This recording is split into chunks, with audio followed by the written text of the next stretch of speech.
In this video, we're going to discuss Chapter 7 of Mary Shelley's Frankenstein.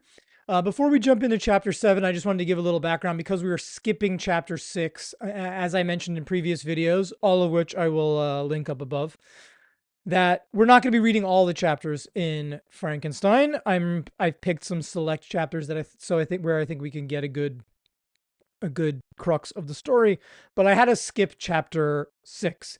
And in Chapter 6, what basically ends up happening in Chapter 6, and I'll sum up very quickly without giving you some necessary points here without also lingering on quotes or anything too long, is in Chapter 6 Victor gets a letter from Elizabeth.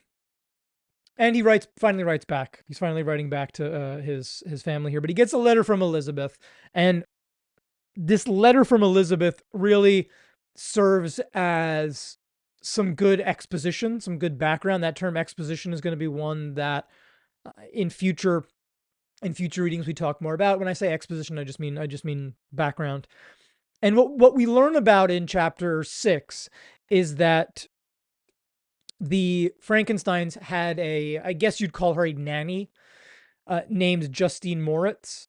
And Justine Moritz ends up with the Frankenstein family because Justine's father passes away, leaving her mother a widow, and the mother can't really take care of. She has 4 kids, and she can't really take care of all the kids. And so the Frankensteins reach out to this Madame Moritz, who is Justine's mother, and say to her, "We will take in your daughter. She can work for us, be a nanny. We'll house her. We'll perhaps pay her." And Justine's mother accepts this offer, and so Justine's been living with the Frankensteins for a long time, and so we get that background on her. We also get that background on her from Elizabeth, that she's been, for a short time, was called back to her mother's home, Justine, that is, because her mother was very sick, and her mother eventually passes away. And Justine, after that, we're told Justine eventually returns to the Frankensteins. After that short visit back at her home to be with her mother when she passes away, Justine has then returned to the Frankensteins. That's really the most important information that comes out of Chapter 6. Victor, of course, as I said, writes back to Elizabeth and kind of just fills her in on what's going on at college, tells her about his professors, about the Professor Krempf, Professor Waldman. He, of course, leaves out that he's been working on this monster. That of course, does not show up in his letter. But really, that's the crux of Chapter 6. Is Elizabeth writing and then Victor writing back. Now, Chapter 7. Chapter 7 is a big chapter. So in Chapter 7, a lot transpires. In Chapter 7, Victor's going to run into the monster for the first time. That's going to be something that happens. And I shouldn't say for the first time. He's going to run into the monster for the first time since it's been missing.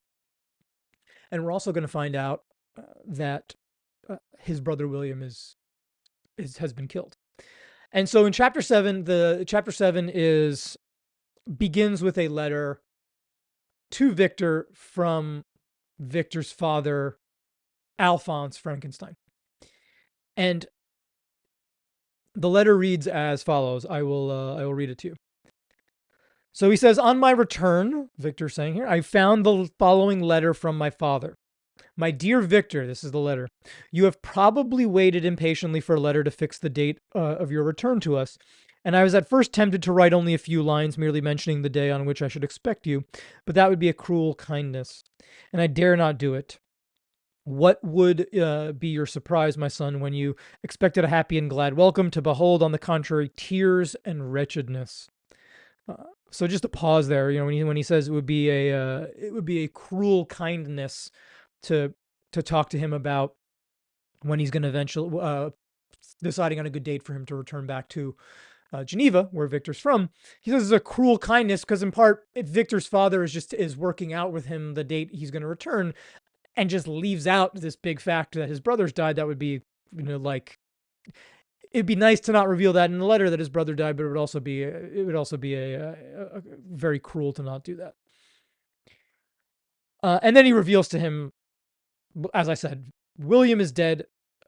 Victor's father says, that sweet child whose smiles delighted and warmed my heart, who was so gentle yet so gay, Victor, he is murdered. I will not attempt to console you, but will simply relate the circumstances of the transaction. Okay, so Victor's father then lays out for him what happened. They were out.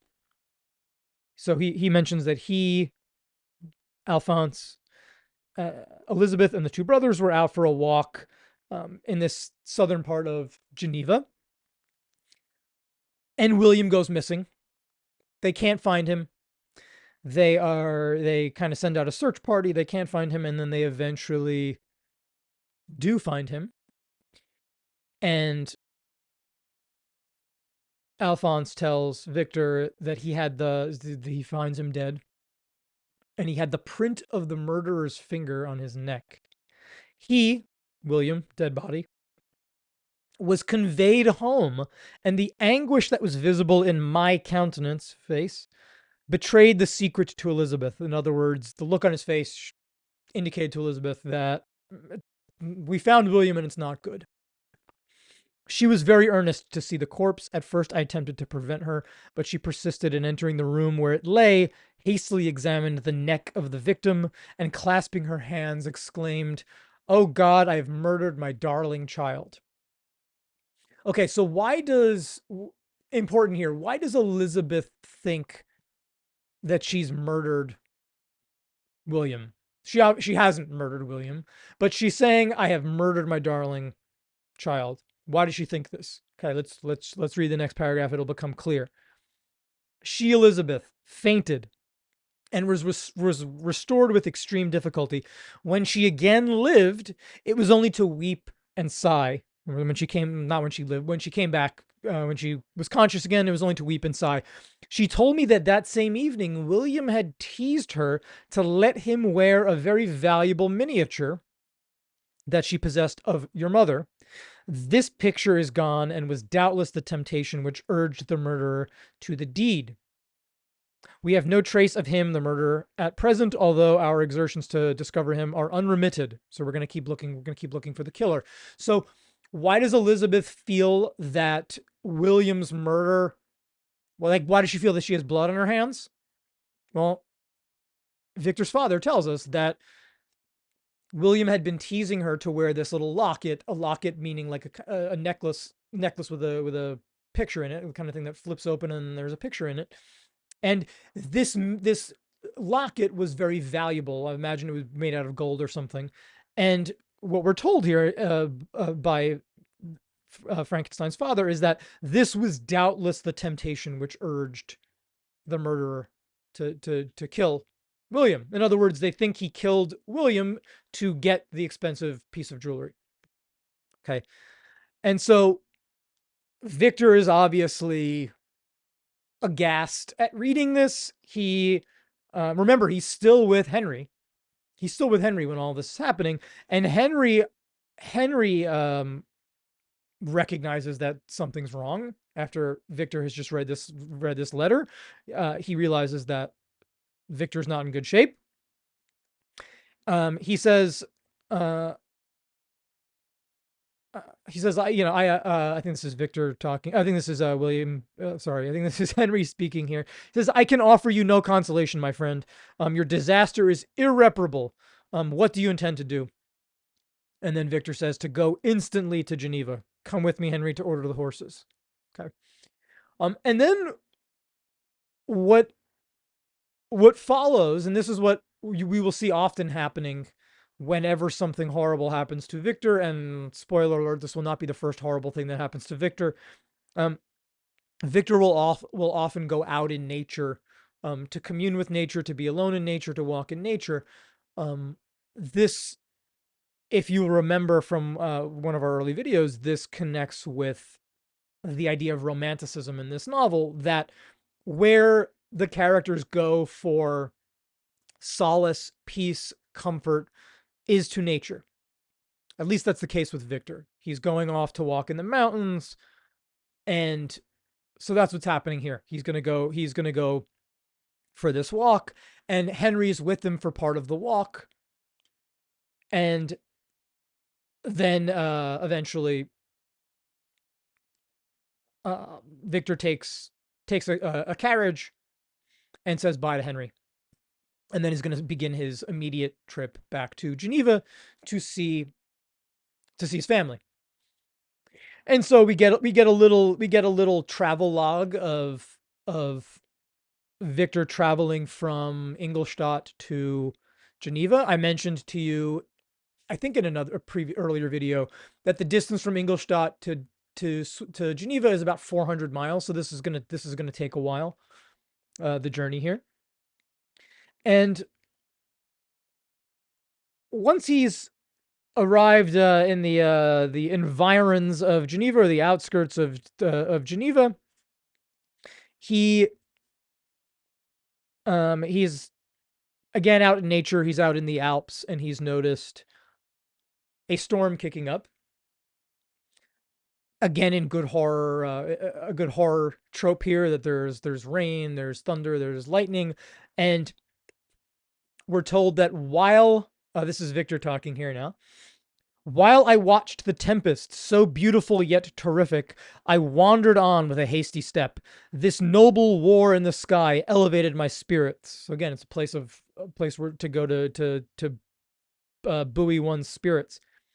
I clasped my hands and exclaimed aloud, "William, dear angel, this is thy funeral, this is thy dirge." So he's saying to his dead brother, all this music in the sky, the thunder and lightning in the sky, is your dirge. In other words, your funeral song, your funeral lament.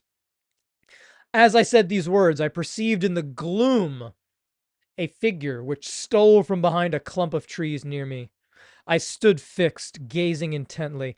I could not be mistaken. A flash of lightning illuminated the object and discovered its shape plainly to me. What do we think this is?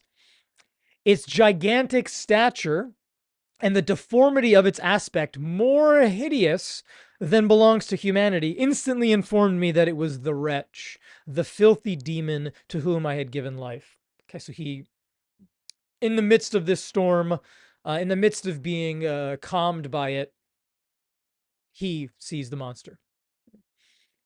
And I mean, his reaction is, I'm gonna go after it, but he realizes that he's gonna eventually see it. He's gonna eventually see it climb down a mountain and do all kinds of superhuman things that as he says, he's going to see it scaling the overhanging sides of the mountain, and he's not going to be able to keep up with it. I mean, it's already doing sort of superhuman things. But while Victor sees the monster, when he gets this glimpse of the monster, what also flashes in his mind is the idea, which he cannot deny, and that's that the monster has killed his brother. It's that the monster is responsible for killing his brother. Why he thinks this, it's not clear. But he says the following. He says, nothing in human shape could have destroyed that fair child, his brother. He, the monster, was the murderer. I could not doubt it. The mere presence of the idea was irresistible proof of the fact. I thought of pursuing the devil, but it would have been in vain, for another flash discovered him to be hanging among the rocks of a nearly perpendicular ascent. Like, as I said, he's not gonna be able to keep up with it. We're told it's been 2 years since the monster's come to life. By the time Victor arrives home, he will have been at school for 6 years. So 6 years, including all of his studies, and then all of his tinkering with the monster, and then the monster eventually being alive for 2 years. So Victor then arrives to his childhood home in Geneva, and this is the first time he's been back in his home, we're told, in 6 years. And remember, he's back in his house. He's he is sure of the fact that his creation, this monster, has killed his brother. And as I mentioned in a previous video, it's only now that he really starts to think about the consequences of this creation, of this technology that he's created here. And so he's in his house. It's early, no one's awake, and while he's in the, I guess, living room or sitting room, he's looking at a picture of his mother on the mantle and his brother William beneath that. His other brother Ernest shows up, and Ernest says the following to him: "Welcome, my dearest Victor. Ah, I wish you had come 3 months ago, and then you would have found us all joyous and delighted. You come to us now to share a misery which nothing can alleviate." Obviously, the misery he's talking about is his dead brother. "Yet your presence will, I hope, revive our father, who seems sinking under his misfortune, and your persuasions will induce poor Elizabeth to cease her vain and tormenting self-accusations." Elizabeth is still blaming herself for this murder of William, which I think is a good psychological insight from Mary Shelley. I mean, oftentimes when something terrible like this happens, when someone dies, it's very common for people to ask themselves or to think, what could I have done? What could I have done differently that might have kept the person alive? So that's exactly what Elizabeth is thinking through here. And so Victor's chatting with Ernest, and Ernest tells him that it's Elizabeth's gonna need some consoling, but on the bright side, they've found the murderer, and it's not in black and white here, but obviously Victor has got to be thinking, if he's convinced that the monster has done it, and his brother just told him we found the murderer, um, he's either thinking, oh my God, they found the monster, that's terrible, or there's no way they found the killer because the killer is this monster, right? There's no way they could apprehend an 8 foot monster. Right. So when Ernest tells him the murder's been discovered, Victor's response is disbelief. He says, "The murderer discovered? Good God, how can that be? Who could attempt to pursue him? It is impossible. One might as well try to overtake the winds or confine a mountain stream with a straw. I saw him too. He was free last night." "I do not know what you mean," replied my brother in accents of wonder. So he doesn't know. He has no idea what Victor's talking about here, because they have two different impressions of who's killed William. Victor doesn't share with Ernest who he thinks is the murderer, namely the monster. But Ernest tells Victor who they think the murderer is, and he says, it's Justine Moritz. Now, remember, Justine is the nanny and longtime family friend that we learned about in chapter 6, and she is the one that Ernest thinks is the murderer of William, and that we are led to believe the rest of the family also thinks it's Justine. And Victor responds this way: "Justine Moritz, poor girl. Is she the accused? But it is wrongfully. Everyone knows that. No one believes it. Surely, Ernest." And then Ernest tells him basically that, yeah, no, we didn't believe it at first either, but we've got hard evidence that it was her. What's the evidence they have? You might ask. Well, Ernest tells him the following. He says, Ernest, related that on the morning which the murder of poor William had been discovered, Justine had been taken ill, and confined to her bed for several days.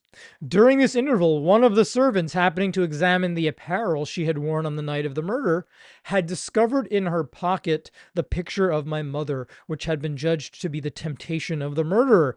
So what did they find on Justine while she was? So a couple of things. She's immediately ill the day the morning after the murder. Then, while she's ill, on her person, they find that very same locket that had been missing from William.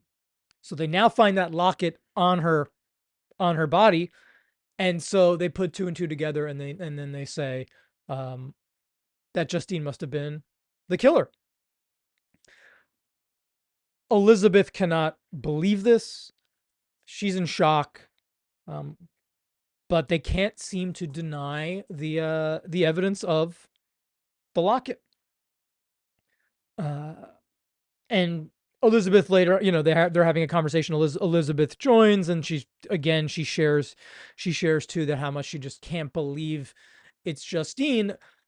And we end chapter 7 just at this point. It's dawning on Victor that his creation, his technological advancement here of creating the monster is starting to, the bodies are starting to pile up. It's snowballing.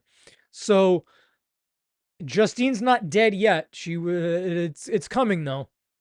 And but all of this was set in motion because of Victor's creation.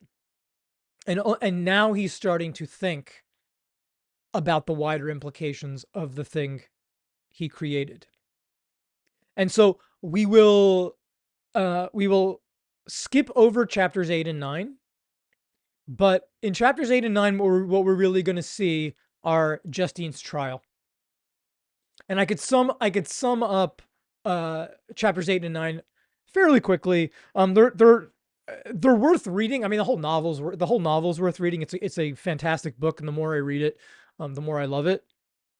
But if we had to sum up 8 and 9, I mean, they are Justine's trial. She's pressured into confessing, as is often the case. The judges and lawyers are often convincing people to do that, but there's also a religious guilt that if she confesses, she'll be cleansed of that sin and won't go to hell. So she ends up confessing to the murder, even though, truth be told, she didn't do it. And chapter 9, we see Justine executed. So Justine is executed. So there's now two bodies that Victor has to account for because of his creation. One is his brother William, and then indirectly his creation has led to the death of Justine, the family friend. She's executed by the state there. And we'll then pick up in chapter 10. And I'll link that video, chapter 10, up above.